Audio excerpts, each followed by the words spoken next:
I never believed in ghosts, not until that night, not until the lanes. It was a Friday, and the rain was coming down in sheets, the kind of rain that makes the world feel small and suffocating. I was driving home from work, exhausted, when I saw the neon sign flickering through the downpour. Striker's Paradise. A bowling alley. I hadn't bowled in years, but something about the place called to me. Maybe it was the nostalgia, the thought of simpler times. Or maybe it was something else, something darker, pulling me in like a moth to a flame. The parking lot was empty, which should have been my first warning. The second was the way the door creaked when I pushed it open, like it hadn't been oiled in decades. Inside, the air was thick with the smell of mildew and old shoes.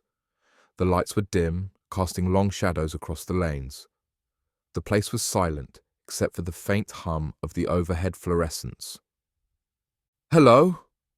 I called out, my voice echoing unnaturally. No answer. I walked further in, my footsteps muffled by the worn carpet. The counter was unmanned, but a single bowling ball sat on the return, gleaming under the dim light. It was an old-fashioned ball, the kind with 3 finger holes and no fancy designs. I picked it up, feeling its weight in my hands. It was cold, colder than it should have been. "You here to bowl?" I nearly dropped the ball. The voice came from behind me, low and gravelly. I turned to see an old man standing there, his face gaunt and pale, his eyes sunken and dark. He was wearing a stained uniform with the name Earl stitched on the chest. Yeah," I stammered. "If you're open." He didn't smile. "We're always open." Earl led me to lane 7, the only lane with the pins set up. The rest of the lanes were dark, their gutters filled with shadows. He handed me a pair of shoes that looked like they hadn't been cleaned since the 80s, then disappeared into the back without another word. I laced up the shoes and stepped onto the approach. The ball felt heavier now, like it was pulling me toward the lane. I took a deep breath, swung my arm back, and let it roll.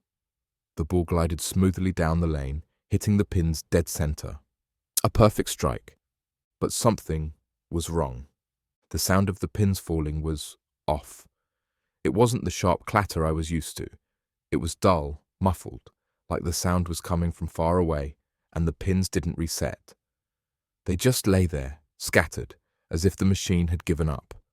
I walked down the lane to retrieve the ball, my shoes squeaking on the polished wood. As I bent to pick it up, I noticed something strange. The pins weren't the usual white with red stripes. They were black, with faint, almost imperceptible markings etched into the wood. I leaned closer, squinting. The markings looked like faces, tiny, twisted faces, frozen in silent screams. I stumbled back, my heart pounding. This was wrong. All of it was wrong. I turned to leave, but the lights flickered, and when they came back on, the pins were reset, all 10 of them standing tall and menacing. "You're not done yet," Earl's voice echoed from somewhere in the darkness. I didn't want to bowl again. I wanted to run, to get out of there and never look back.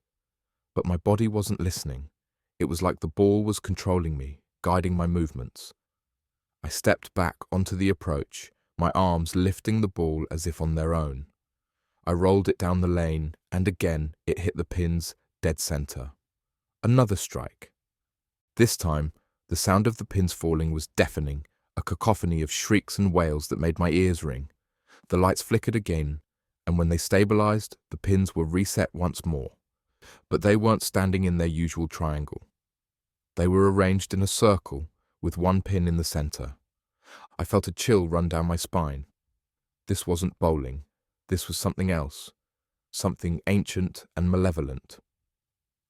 "One more," Earl's voice whispered, closer now.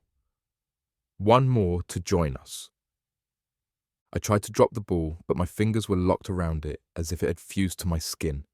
I stepped onto the approach again, my legs moving against my will. I swung my arm back, and as I released the ball, I felt a sharp pain in my chest, like something was being pulled out of me. The ball rolled down the lane, slower this time, almost hesitant. It hit the center pin, and for a moment, nothing happened.